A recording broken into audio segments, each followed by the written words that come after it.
तो देखो ये 5005 है, थोड़ा सा कठिन है लेकिन इतना भी कठिन नहीं है कि आप पे ना बने। सबसे पहले क्या करना है, 5005 बराबर इसके अभाज्य गुणनखंड यहाँ साइड में निकाल देते हैं।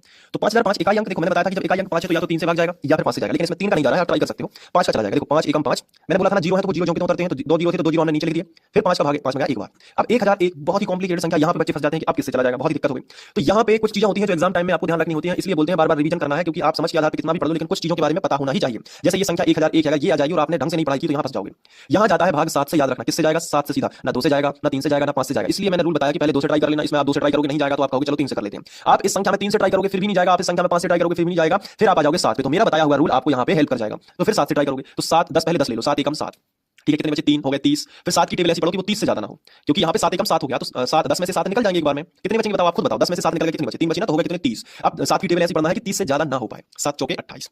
अब 28 30 में से 28 निकल गया, आप बताओ खुद कितने बचे, आप खुद बताओ, 30 में से 28 निकल गए कितने बचे, 2 बचे ना, तो हो जाएंगे 21, 7 या 21, 143 है। 143 में अब 7 से भी नहीं जाएगा, है ना, पूरी संख्याओं से ट्राई करोगे ना, 2 से जाएगा ना, 3 से जाएगा ना, 5 से जाएगा ना, 7 से जाएगा ना, 7 से जाएगा। अब इसके बाद अगली संख्या मैंने आपको क्या बताई थी 11, इसमें जाएगा 11 से भाग। देखो कैसे, पहले संख्या ले लो 14, तो 11 की दुनिया ऐसी पढ़नी है कि 14 से ज्यादा ना हो, तो भाई एक बार ही पढ़ेंगे 11 एकम 11। अब कितने बचे बताओ, तो 14 थे, 11 निकल गए तो 3 बचे ना, तो हो गए 33, तो 11 दिया 33। अब 13 एक ऐसी संख्या है जिसमें 13 से ही भाग जाएगा। तो है ना कॉम्प्लिकेटेड, थोड़ा सा कठिन लगा है, लेकिन अगर आप इसकी 2 से 3 बार प्रैक्टिस कर लोगे तो याद ही हो जाएगा पूरा, इसके बाद गुणनखंड याद हो जाएंगे, कोई टेंशन लेने की ज्यादा बात नहीं है। चलो तो इन सभी को लिख लो, तो 5005 के बाद गुणनखंड आएंगे 5 गुणे 7 गुणे 11 गुणे 13, तो इस हिसाब से कोई भी संख्या रिपीट नहीं हो रही है, तो 5000 ऐसे ही लिखेंगे, 5005 की गुणनखंड है। अब एक और संख्या है बहुत ही खतरनाक वाली, उसको करके आप देखोगे क्या है वो, 74 29, मैं लिख देता हूं यहाँ पे 74 29। ये जो संख्या है ये इससे भी खतरनाक है और ये ही एग्जाम में पूछे जा सकते हैं। तो इसको कैसे करोगे 74 29 को, देखो यहाँ पे जो रूल होते हैं ना वो धरे के धरे रह जाते हैं। क्या होता है कि कई बच्चे सोचते हैं कि ये तो इसमें किसी का भाग जा ही नहीं रहा, इसलिए मैंने एक कॉमन रूल आपको बताया कि पहले 2 से ट्राई करो, 2 से नहीं जाता 3 से करो, कम से कम हार तो नहीं मानोगे ना, ट्राई तो करते रहोगे, 2 3 5 7 11, फिर धीरे धीरे आप 13 से ट्राई करोगे, 13 से, इस 74 29 में 13 से भी नहीं जाएगा।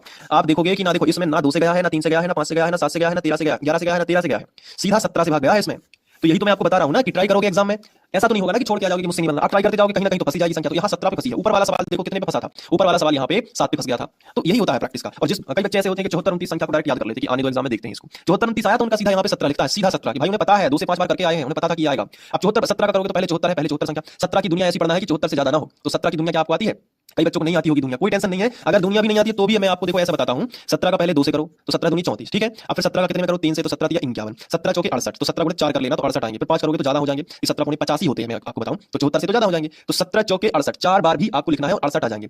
अब 74 में से 68 निकल जाएंगे 4 बार में, तो 74 में से 68 निकल जाएंगे तो 14 में से 8 जाएंगे यहाँ पे, तो 8 6 14, यहाँ पे बचेगा 6 बचेंगे, तो जो 6 बचेंगे बेटा वो 6 इधर आ जाएंगे, तो कितने हो जाएंगे 62 62 हो जाएंगे कि नहीं। तो देखो अब 17 की टेबल ऐसी पढ़ना है कि 62 से ज्यादा ना हो, तो 17 तिया 51, क्योंकि 17 चौके 68, 62 से ज्यादा हो जाएंगे, तो 17 तिया 51। अब देखो आप बहुत ही स्पेशल तरीके से 62 से 51 निकल गए, तो 2 में से 1 गया तो 1 और 6 में से 5 गए, कितने बचे 11 11 बच गए, और साइड में लिखा है 9, तो 11 और 9 कितने हो जाएंगे 119, तो 17 7 119 होता है। आप अगर नहीं भी पता है तो 17 की टेबल में आप गुणा करते जाओगे तो 7 बार में आपको 119 प्राप्त हो जाएगा। और इससे अच्छा तो मैं आपको बताऊंगा ना 74 29 का याद रखो, सीधा 17 से जाएगा, क्योंकि कितना भी समझ लो, अगर आपने नहीं ध्यान दिया तो एग्जाम में सिर्फ भाग देते रह जाओगे, बाकी बच्चे आगे निकल जाएंगे, आप टाइम वेस्ट करोगे सीधा। तो 437 आ जाएगा, 17 से कर देना, ठीक है। अब यहाँ पे 19 से जाएगा, देखो यहाँ 17 से गया फिर डायरेक्ट 19 से, ये सारी संख्या जो मैंने आपको बताई थी ना 2 से लेकर 17 तक, वो सब कुछ यहाँ पे कोई काम नहीं करेगी, सीधा 19 से भाग जाएगा, और वो भी 23 बार जाएगा। कैसे जाएगा, देखो यहाँ 43 है ना, तो 17 दूनी 34 हो जाएगा, तो बचेंगे कितने यहाँ पे 43 है। आपको दिमाग लगाओ कि 43 में से 34 आप घटा दोगे तो 13 3 के मान लेते हैं, 13 में से 4 के 9 बचे, यहाँ 9 बचेंगे ना, 9 बचेंगे, और यहाँ पे 7 है, तो यहाँ पे हाँ यहाँ पे 19 दूनी 38 होगा। तो पहले मैं 43 में से 38 आपको घटा के बताऊंगा, मिस्टेक हो रही थी। तो देखो 43 जो है उसमें से मैं 38 आपको घटा के बता देता हूँ, 19 दूनी 38 होगा, क्योंकि तो 3 में से 3 के मान लेते हैं 13 13 में से 8 जाएंगे तो कितने बच जाएंगे 5 बचेंगे, है ना, और ये कट पिट हो जाएगा, तो 5 और 5 और ये साइड में लिखा है 7, तो 19 3 57 हो जाएगा, फिर तो 23 बार में जाएगा, और 23 का फिर 23 में ही जाता है। बहुत ही कठिन है ये, लेकिन